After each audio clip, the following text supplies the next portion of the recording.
Comment ça va, Binyamin? Salut Chaim, heureux d'être dans ta voiture. Heureux de te recevoir, le directeur et le fondateur de TorahBox. Il n'y a pas tout le monde qui a la chance d'avoir ce privilège. Alors tu as 35 ans, tu es le fondateur et le directeur de TorahBox. La première question qu'on a, elle vient de Eliora Berda. Comment et quand est née l'idée de TorahBox? Alors bonjour Eliora. Quand est-ce qu'est née l'idée de TorahBox? C'était en 2002 ou 2003 je pense. J'ai commencé un petit peu à me rapprocher de la Torah. Et à l'époque, il faut savoir qu'il n'y avait pas tellement de sites internet. C'était le début du réseau web. Et tout le monde avait sa petite page personnelle. Tu te rappelles un petit peu? C'était à l'époque de la DSL. La DSL, avant la DSL. Avant la DSL. Bien avant la DSL. On se connectait, ça nous coûtait je sais pas combien d'euros par minute. Et bon, moi j'avançais un petit peu en Torah. Je recherchais des cours de Torah et en fait il n'y en avait pas sur internet.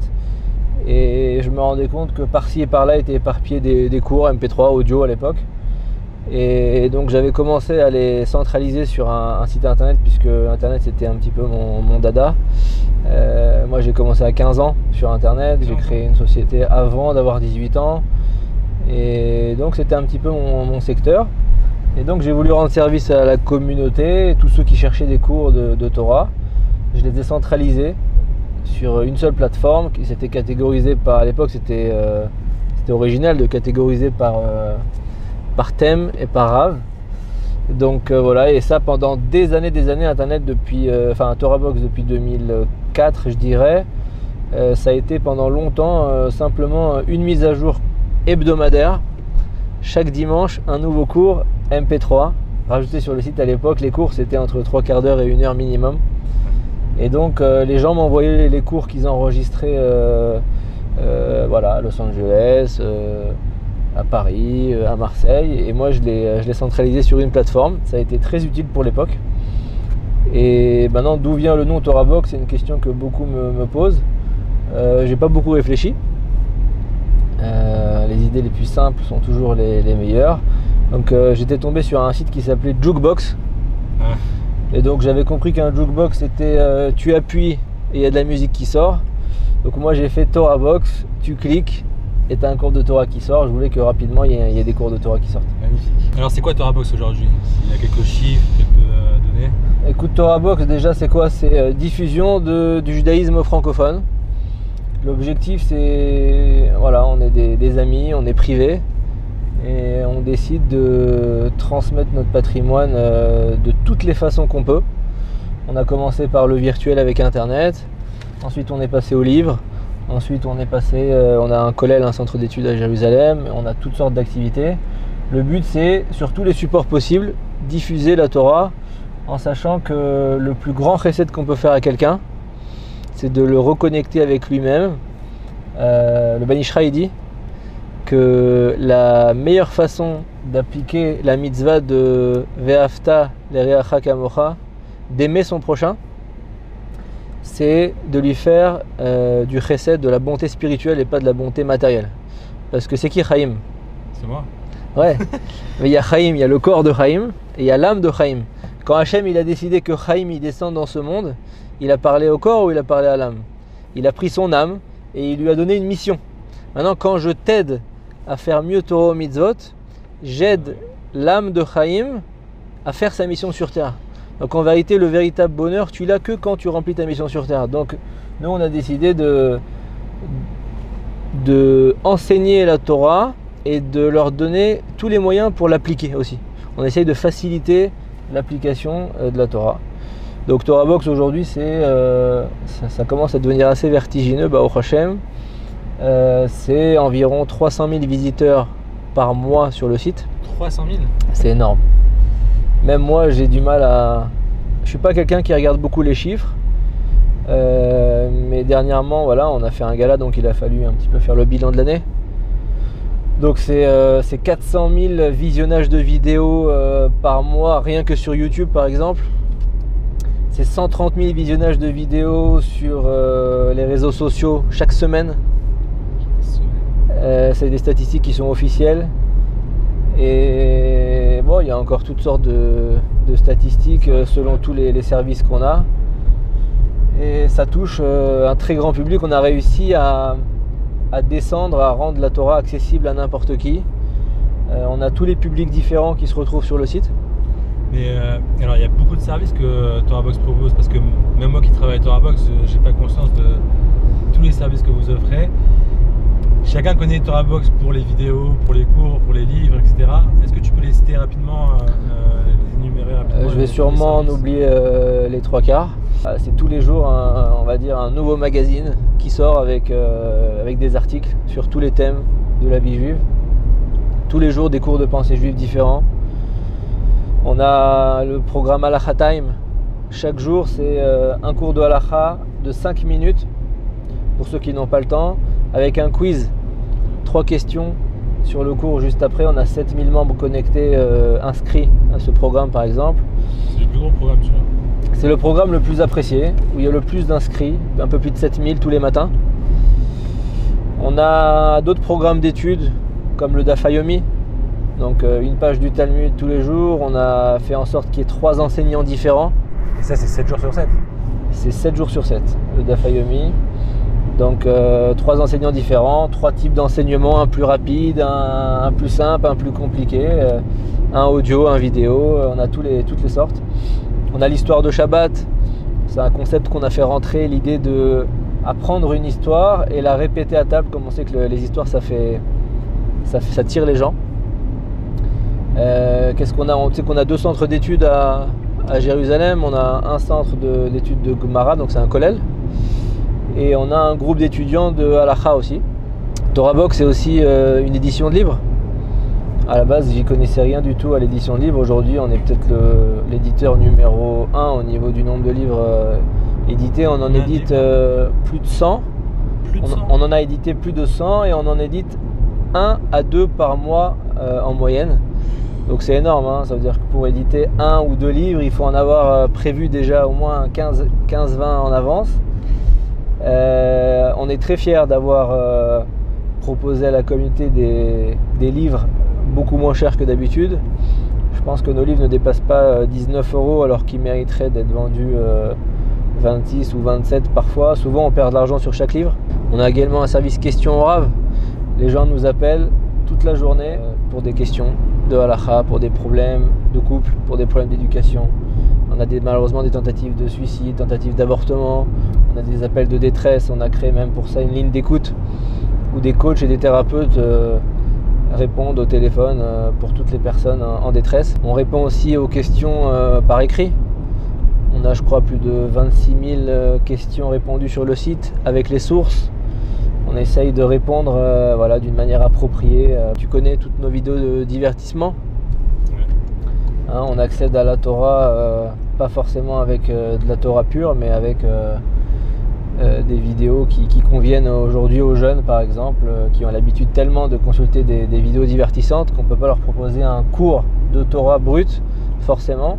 On produit des contenus encore plus humoristiques, même bêtes, blata. On a aussi un service de bénédiction. On va sur les tombes des tzadikim pour prier pour tous les noms qu'on reçoit. On a déjà prié plus de 130 000 noms. Chaque nom qu'on reçoit, on le récite mot à mot sur la tombe. Ça prend du temps. Hein. Ça prend du temps et on le fait avec cœur et les gens en sont très contents. Je ne sais pas si tu es au courant, les gens ne sont même pas au courant, mais on va 2 fois par semaine réconforter les soldats français dans les bases militaires. Alors tu vois, moi je pensais que c'était 1 fois par semaine. Voilà, on y va 2 fois. On leur apporte des sucreries, mais aussi un réconfort moral. Beaucoup ont des soucis personnels. On discute avec eux à la française. Ils sont dans un contexte israélien qui est parfois un peu difficile, surtout quand ils viennent de faire l'Alia. On vient par exemple de lancer un service Réconciliez-vous. Les gens s'inscrivent, ils ont un problème avec quelqu'un qui date de quelques jours jusqu'à quelques années. Et on les rappelle et on leur donne tous les conseils pour pouvoir se réconcilier avec la personne avec qui ça va pas. On édite également des fiches pratiques très connues pour toutes les fêtes ou pour tout événement que les gens très régulièrement aimantent sur leur frigo. D'accord, là on rentre par exemple dans la période du 17 Tammuz au 9 Av, il y a pas mal d'interdits ou de choses permises et les gens ne savent pas forcément, donc on résume les choses. On est dans une génération où les gens n'ont pas forcément le temps ou les moyens d'approfondir une étude de Torah ou de Halacha. Donc on leur donne tous les outils pour pouvoir facilement appliquer les mitzvot de la Torah. Tu sais qu'on a aussi lancé un magazine, un magazine hebdomadaire pour l'instant qu'en Israël, mais qui est accessible sur le site à 10 000 exemplaires. Quelque chose de très honorable, en papier glacé, très sympathique. On pense que ça manquait. On a également un service de Kriyat Torah, celui qui veut apprendre la lecture de la Torah en marocain, tunisien, algérien, ashkénaze. Ashkénaze, ça existe, hein? Ça existe, les ashkénazes sont très présents en Israël d'ailleurs. Et puis ils peuvent apprendre aussi l'Haftara. Ça, on l'a mis en place gratuitement. C'est encore une petite révolution qu'on a beaucoup permis aux gens d'avoir des choses gratuites qui payaient avant. C'est vrai, il y a beaucoup de familles en nécessité qui arrivent à l'âge de la bar mitzvah et ils n'ont pas de quoi payer un professeur pour leur enfant. Exactement. Bon, tu sais qu'on fait des tournées de cours de Torah de manière physique n'importe où, à Paris, à Marseille, à Lyon. Une fois on est parti ou 2 fois à Los Angeles. C'est bien parce qu'au final, on peut reprocher à Torah Box d'être un peu trop virtuel et on sent qu'on commence un peu à... Les gens veulent nous voir, les gens veulent voir les rabbinim du site avec qui ils se sont liés. Et donc voilà, il faut qu'on aille maintenant sur le terrain. Alors est-ce que Torah Box, ça peut être un objectif en soi pour quelqu'un qui est loin de la Torah, ou est-ce qu'il faut qu'il s'arrête à Torah Box? Est-ce que Torah Box propose de le rendre autonome un peu dans l'étude de la Torah? Écoute, un juif il doit étudier la Torah. Le mieux c'est d'étudier la Torah avec un maître, donc dans un centre d'études. Avec son rabbin, c'est évident. Il faut un contact, il faut une chavruta, il faut poser des questions, avoir des réponses rapidement. Nous, sur Torah Box, si tu regardes bien les questions, les réponses, tu écoutes bien les cours, toute notre vision des choses, c'est d'amener les gens à étudier la Torah par eux-mêmes. On le répète partout, on écrit des articles sur ça, on liste des adresses où étudier. D'ailleurs, il y a beaucoup de jeunes qui sont entrés en yeshiva grâce à Torah Box. C'est ça, il y a beaucoup de directeurs de yeshiva et de directrices de séminaires qui nous disent qu'à chaque fois qu'on publie la liste des yeshivot ou des séminaires, ils ont à chaque fois 3-4 inscrits. Et c'est notre plus grande fierté. Torah Box, c'est surtout un premier contact avec le judaïsme. Ensuite, on peut approfondir parce qu'il y a des cours très intéressants. On a même... C'est ça, parce qu'il y a beaucoup de gens qui sont sur... Aujourd'hui, pour les jeunes, Internet, c'est devenu les réseaux sociaux. Et du coup, je suppose qu'on ne publie pas les mêmes contenus sur le site internet Torah Box que sur les réseaux sociaux. Et on peut parfois reprocher d'avoir des contenus un peu trop concis. Superficiels, pas trop approfondis.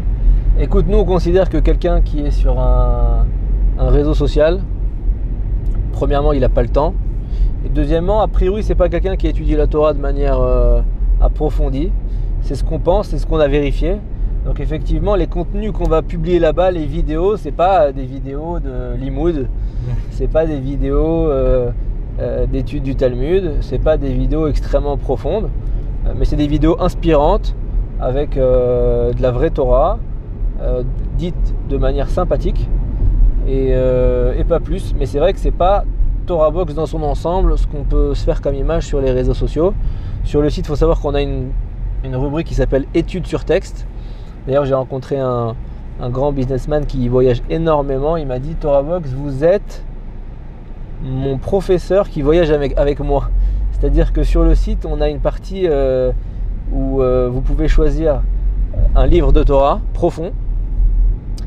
Et sur chaque page du livre, il y a un cours où le Rav lit, traduit et explique le livre en question. Donc tu peux étudier la Torah dans les textes, dans les mots. C'est comme un cours particulier, quoi. Comme un cours particulier, quand tu veux, où tu veux. Mais aussi là, il y a aussi toute la partie recette que Torah Box propose, non? Effectivement, on a énormément d'opérations de recettes qu'on fait. On fait des colis pour les fêtes à des centaines et centaines de familles. On s'occupe d'énormément de cas ponctuels. Il y a des gens qu'on aide, surtout des orphelines à se marier, des orphelins. On aide beaucoup pour les mariages. On aide pour des problèmes ponctuels graves. C'est pas notre objectif premier, c'est la diffusion de la Torah. Mais étant donné qu'on est sur le terrain et que les gens nous contactent et qu'on a des possibilités techniques de le faire, donc parfois on aide, on a même créé Chesed Box.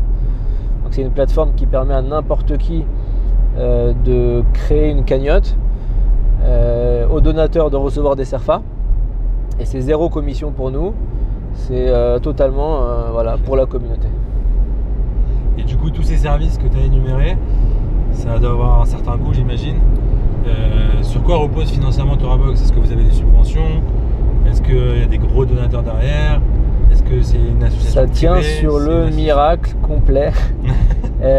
ToraBox n'est subventionné par aucune institution, aucune fondation. On n'a aucun donateur gros. On a nos membres, ceux qui sont inscrits au site, qui profitent du site, qu'on appelle de temps en temps. On n'espère pas trop les embêter. Et chacun voilà, donne 30 €, 50 €, 100 €. On n'a pas beaucoup de dons qui dépassent ces sommes-là. Et je dirais que ToraBox, c'est un petit peu le site du peuple. C'est le peuple qui fait ToraBox. Et vous gagnez de l'argent avec les vidéos? Alors avec les vidéos, on perd effectivement beaucoup d'argent sur chaque vidéo. Je pense que pour croire qu'on gagne de l'argent avec des vidéos, il faut vraiment pas s'y connaître en internet. Voilà, chaque vidéo c'est énormément d'heures de travail, plusieurs personnes différentes qui y travaillent. Il y en a qui rédigent le scénario, il y en a qui pensent à quel thème travailler, il y en a qui filment, il y en a qui montent, il y en a qui corrigent. Et chaque vidéo elle coûte de l'argent et elle en rapporte pas. De toute façon, le but de ToraBox, c'est pas que c'est pas lucratif du tout. Et voilà, les salaires des employés sont extrêmement décents. Combien d'employés aujourd'hui ToraBox? Plusieurs dizaines, je sais même pas exactement. Plusieurs dizaines. On travaille à mi-temps. En général, les hommes étudient le matin et on travaille l'après-midi. Alors justement, toutes ces activités que vous proposez ToraBox, ça ne devrait pas être sur la responsabilité d'une institution publique francophone, que plutôt sur une association privée que tu as créée de tes propres fonds? Écoute, je sais pas si d'autres devraient le faire. En tout cas, nous on le fait. Dès qu'on voit un manque, on s'occupe de faire la chose. On n'a pas l'habitude d'attendre qui que ce soit pour faire ce qu'on pense être un manque dans la communauté. C'est vrai qu'en Israël, je ne sais pas si tu connais l'association Yad Sarah. Yad Sarah fait économiser énormément d'argent à l'État puisqu'elle s'occupe de ce que l'État devrait faire. Elle loue du matériel handicapé, matériel médical. Alors tu as une éducation plutôt traditionnaliste. Comment tu es arrivé à faire tes choix? Alors tu l'as dit toi-même, traditionnaliste, ça veut dire qu'on avait des bonnes valeurs à la maison. On faisait le kidouche, on faisait les fêtes, on faisait la cache-route, avec toutes les incohérences que peuvent vivre un traditionnaliste. Hein. On mangeait cachère, mais un petit filet aux fiches de temps en temps. Et puis moi j'avais un exemple dans la famille, c'était mon grand-père. Il faut savoir qu'on venait de Colombéchar. Colombéchar, c'est en Algérie, c'est à la frontière Algérie-Maroc. Et on sait que les Algériens ont été très assimilés par la culture française. D'ailleurs, un hammam un jour m'a dit: je crois que tu es le seul Algérien que je connaisse qui n'est pas un cousin ou un petit cousin ou un arrière-cousin marié avec une non-juive ou assimilée. Parce que c'est un bled très gardé et entouré par la famille à Bir Sira, donc très pieux. Et donc c'est des valeurs, je pense, qui nous ont beaucoup entourés, beaucoup protégés. Et donc dans la famille, on avait mon grand-père, c'était un peu un exemple. Dès qu'il est arrivé d'Algérie, il a fondé une communauté à Le Perreux-sur-Marne. Et 94 170. Et donc je sais pas si tu imagines, tu arrives d'Algérie, tu tapes aux portes pour fonder un minyan. Donc tu imagines la détermination qu'il faut avoir. Et il nous invitait toute la famille, tous les Shabbats. On était tous réunis chaque semaine. Et c'était le seul religieux de la famille. Il faisait 3 quarts d'heure aller, 3 quarts d'heure retour pour aller à la synagogue. Et donc nous, on n'était pas tellement pratiquants. Donc parfois, on était pendant le Shabbat en train de regarder la télé avec les cousins, etc. Et je pense que ce qui nous a donné l'envie de nous rapprocher à la Torah, c'est le fait qu'il était si tolérant. Imagine, tu invites toute ta famille. Ta femme, elle prépare un Shabbat extraordinaire, comme les grand-mères, elles savaient le faire. Et pas une fois, il a dit c'est Shabbat, éteignez la télé, d'accord? De manière méchante, etc. Sinon, j'aurais fait une association entre Shabbat et interdit. Et peut-être que je ne serais pas revenu à la Torah. En tout cas, c'est sûr que le Srout Avot, le mérite des pères, il joue énormément pour la Tchouva. Et donc, moi, il m'amenait à la synagogue tous les Shabbats jusqu'à griller au collège. Donc, j'étais assez jeune. Maintenant, tout le collège, tout le lycée, j'ai pas connu la synagogue sauf les fêtes. Tu avais cours? J'avais cours. Et donc, juste après, très naturellement, je suis revenu à la synagogue le samedi dès que j'ai eu mon bac. Pour moi, c'était assez naturel, bien que j'ai fait une coupure assez longue. Et là-bas, voilà, il y a un rabbin qui m'a invité le Shabbat matin, après la prière, à prolonger un petit peu ma présence dans la synagogue en étudiant, en proposant un petit déjeuner. Et voilà, doucement, on s'est rapprochés. Ensuite, j'avais fait un séminaire avec un rabbin qui, globalement, m'a dit, voilà, il y a des mitzvot, vous les faites pas toutes, vous êtes incohérents. La Torah, c'est quelque chose d'entier. Et c'est vrai que ça m'a fait un déclic. Parce que quand on démarre dans la pratique de la Torah, des fois, s'il y a un match de foot, Ouais. L'après-midi, il n'est pas comme le matin. Le matin, on est à la choule et l'après-midi, on ne sait pas où on se trouve. Donc, ces incohérences-là, ensuite, je me suis pris en main et j'ai décidé d'accepter la Torah comme elle était et pas d'adapter la Torah à mes souhaits. Comment tu peux expliquer la popularité extraordinaire de Torah Box? Écoute, nous, déjà, on n'a jamais souhaité être populaire. Si tu me dis qu'on l'est, alors tant mieux. Je pense que la première raison, la plus grande, c'est que on s'adapte aux gens. On s'adapte continuellement à la génération qui évolue. Au début, elle voulait des cours longs. Ensuite, elle a voulu des cours très courts. Ensuite, elle a voulu des contenus divertissants. Ensuite, elle a voulu étudier la Torah avec des images sur certains réseaux sociaux. Donc, on se remet en question et on se fatigue et on s'investit et on se sacrifie pour à chaque fois adapter les contenus par rapport à l'habitude de consommation d'Internet. Ça, c'est la première chose. La deuxième chose, c'est qu'on donne énormément. Toute personne qui a besoin de quoi que ce soit, elle nous appelle, elle sait qu'on est là. Si quelqu'un nous envoie un message en nous disant j'aimerais acheter tel livre mais il ne se trouve pas sur Internet, eh ben, on va aller appeler une librairie à Beersheva pour lui trouver. Si quelqu'un veut qu'on parle à sa nièce qui va peut-être avorter, ben on va l'appeler au téléphone et on va parler avec sa nièce et on va la sensibiliser sur le sujet. Donc ça, c'est la deuxième chose, c'est qu'on s'investit beaucoup pour les gens, on fait tout pour eux et puis on est très constant, on lâche rien, tous les jours on est là et la constance fait que les gens savent sur qui s'appuyer quand ils en ont besoin. Donc voilà. Et puis aussi, il faut bien comprendre que diffuser la Torah, c'est pas que prendre des cours de Torah et les disposer sur un site internet. Parce que moi, je fais la différence entre un cours de Torah et une conférence. Aujourd'hui, tu sais que Torah Box, on a développé nos propres façons de diffuser la Torah, nos propres cours de Torah. C'est pas forcément des rabbins attitrés qui les prononcent, parce qu'il y a une différence entre un cours et une conférence. Un cours, c'est une somme d'enseignement. Et celui qui veut bien chercher la vérité, avoir envie de Torah, qui va aller la découvrir. Et une conférence, c'est là pour faire pénétrer la Torah directement dans le cœur d'une personne, même qui ne le souhaitait pas forcément. Tu comprends? C'est une façon de lui faire rentrer la Torah. Donc aujourd'hui, on a créé des dizaines de projets, de concepts où on enseigne la Torah d'une façon particulière et ça touche les gens. Que l'idée, c'est d'avoir de l'impact, c'est pas de parler pour parler. Ouais, donc on a une activité, on va dire, de kirouv, de rapprochement à la Torah, où là on va vers les gens et on leur donne de la Torah de la façon dont ils ont envie de l'entendre. Et on a aussi une partie de cours beaucoup plus classique. Alors la particularité de Torah Box, c'est qu'elle est appréciée autant des non-religieux que des religieux. Ça doit être dur de devoir gérer les extrémités comme ça. Alors c'est une difficulté nouvelle, puisque au début Torah Box était des cours de Torah classiques.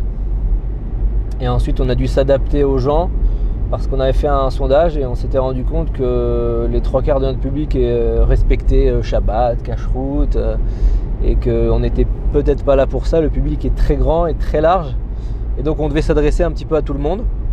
Et donc effectivement aujourd'hui on peut se retrouver sur TorahBox avec un contenu qui va plaire à l'un et pas plaire à l'autre.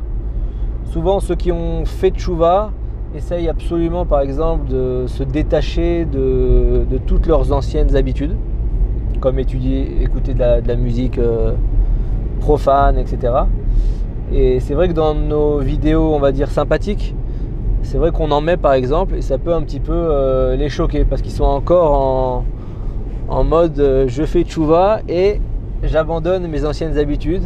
Mais il faut savoir que pour rapprocher les gens à la Torah, il faut aussi faire référence à ce qu'ils connaissent. D'accord ? On ne va pas leur parler tout de suite d'un commentaire du Roche sur la Gemara. Il faut leur parler de ce qu'ils comprennent. Donc dernièrement, on avait fait une vidéo qui a un petit peu choqué puisqu'on parlait de Johnny Hallyday. Alors les gens nous disent quel rapport Johnny Hallyday maintenant, et puis il ne se comporte pas comme nous, etc. Bon, il faut savoir que TorahBox va consulter des rabbanim, des gdolim même, et tout est pesé, et faire référence, trouver une référence qui parle à quelqu'un, c'est un point de départ pour ensuite parler de Torah.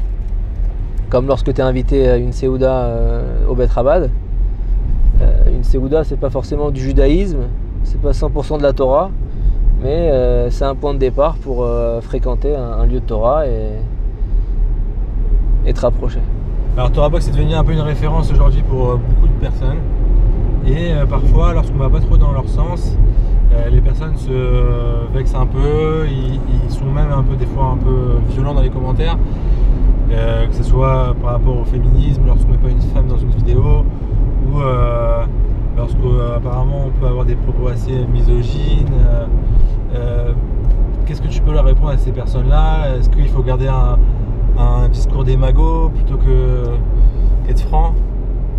Écoute, nous on a reçu une Torah, on a des rabbanim.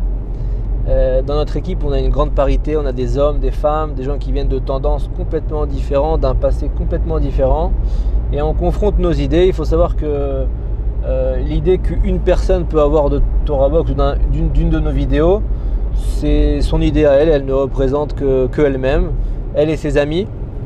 Il faut savoir que quand on est à l'arrière de TorahBox et qu'on reçoit des centaines, voire des milliers de commentaires par mois, et ce depuis des années, alors on commence à acquérir une certaine sensibilité de comment est-ce qu'il faut parler au public, comment est-ce qu'il faut la diffuser, surtout quand on est épaulé par des rabbanim aussi calés que les nôtres.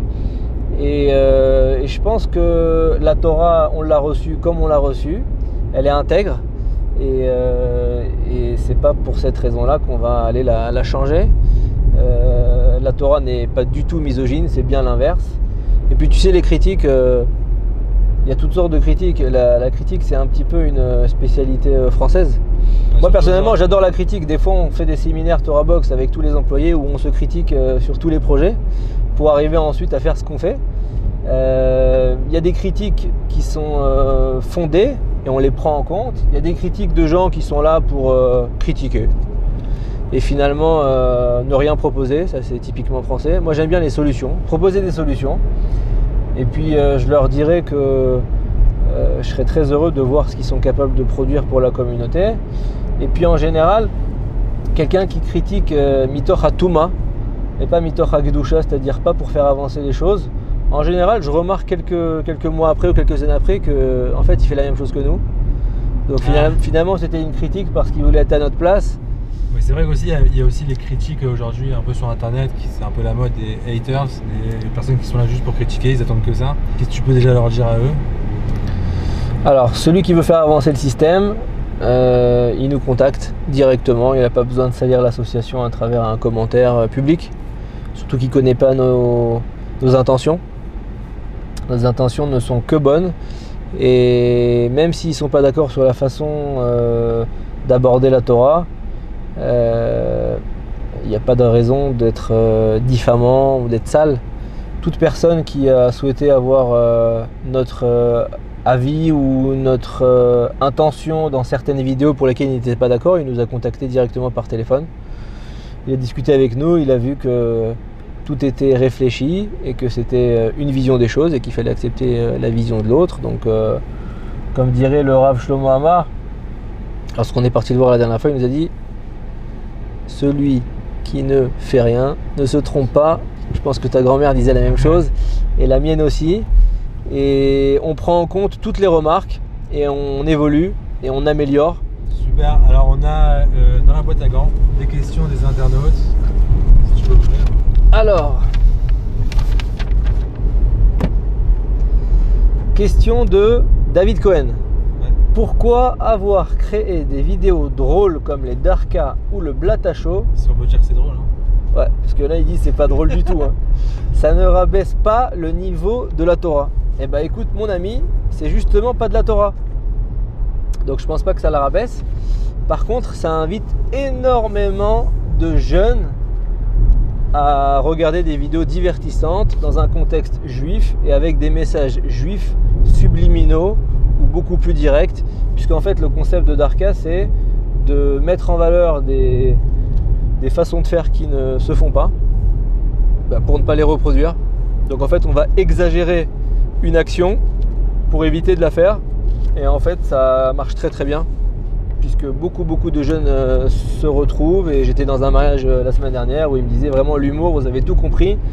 Et depuis qu'il y a de l'humour, ça me permet d'envoyer en même temps des halachot de Torah Box très courtes à mes amis et me rapprocher. Et ça casse des barrières aussi. Et ça casse surtout, on l'avait surtout fait pour casser la barrière, le préjugé de l'austérité dans le judaïsme. C'est complètement faux. Un homme qui est austère et qui est froid dans son judaïsme, il a un très gros problème. Et il faut savoir qu'on rigole, on sait rigoler. Et la simcha, la joie, c'est une base essentielle dans le service divin. Et ça a aussi permis de casser ce préjugé-là. Ça a été une révolution. Alors c'est vrai que pour certaines personnes qui ne connaissent pas nos intentions, ça peut paraître choquant. Mais tout a été réfléchi et au Hachem, ça a permis de rajeunir énormément le lectorat de Torah Box et de rapprocher des jeunes. Question de Sephora Zana, prévoyez-vous l'ouverture de locaux en France? Alors c'est vrai que nous on est très virtuel. Des activités physiques on essaye d'en faire de plus en plus. On aimerait bien être proche des gens, les gens je sais veulent nous voir. Ils veulent voir les rabbanim qu'ils écoutent tous les jours, toutes les semaines. On aimerait bien faire des activités là-bas, on aimerait bien faire des activités partout dans le monde. Pour l'instant on n'a pas eu l'opportunité de le faire. Mais on aimerait bien, c'est pas facile, on gère tout d'Israël. Donc gérer à distance, c'est pas évident pour nous, mais en tout cas on aimerait beaucoup.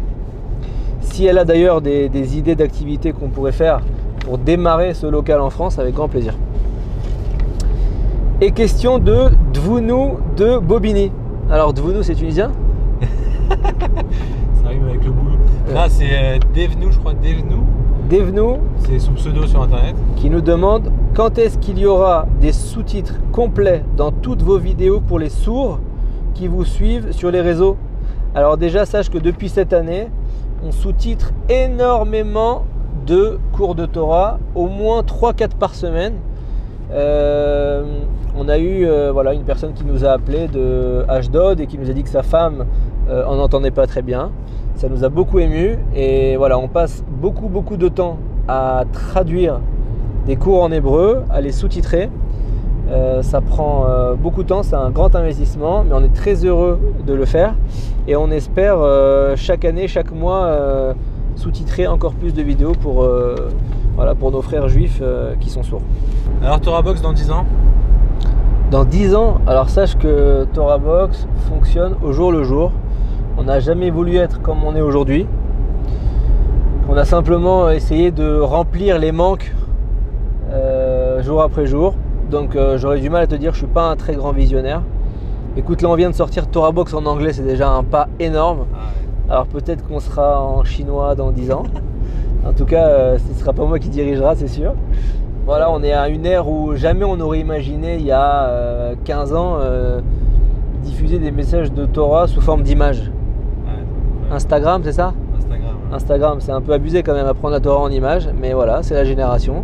Donc aujourd'hui, on diffuse des perles écrites sur des images.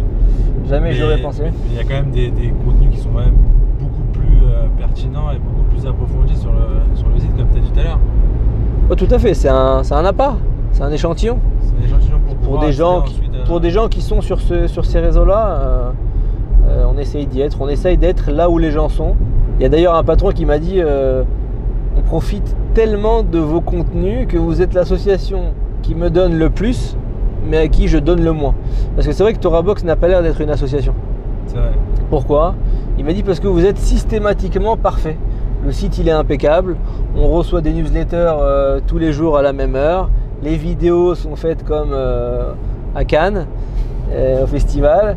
On n'a pas l'impression que vous êtes une association alors qu'on est une pure association de diffusion de Torah, de soutien de la Torah, de soutien aux nécessiteux. Et on a voulu garder, si tu veux, l'honneur de la Torah et de ne pas quémander. On sait que les gens sont fatigués d'être à chaque fois appelés pour ceci et pour cela.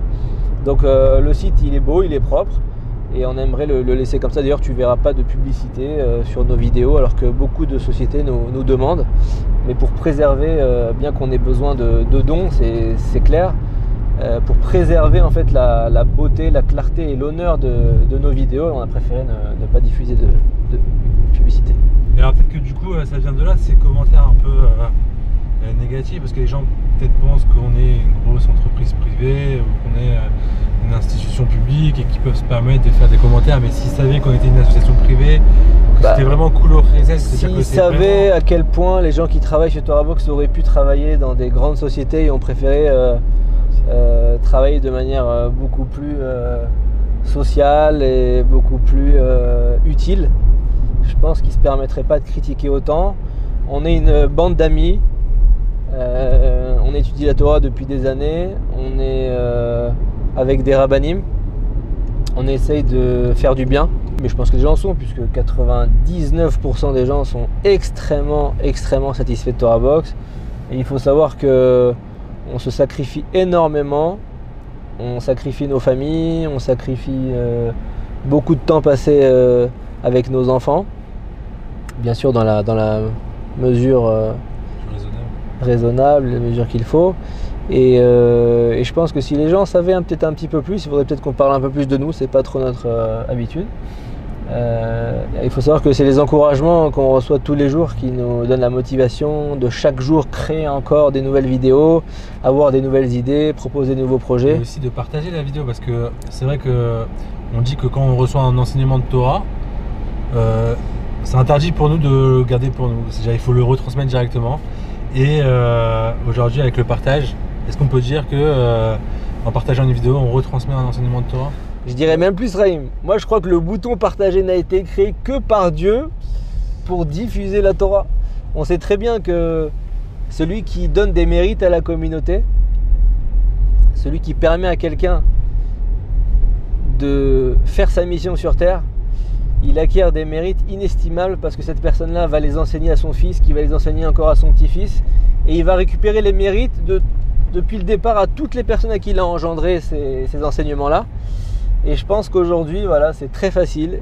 Il y a 2 clics, d'accord, 2 pressions de pouce, et tu balances de la Torah, tu balances de la lumière, et tu récupères énormément de mérite. On dit que celui qui donne du mérite à la communauté, qui est Mezaker Rabim, il a un niveau plus haut qu'un prophète.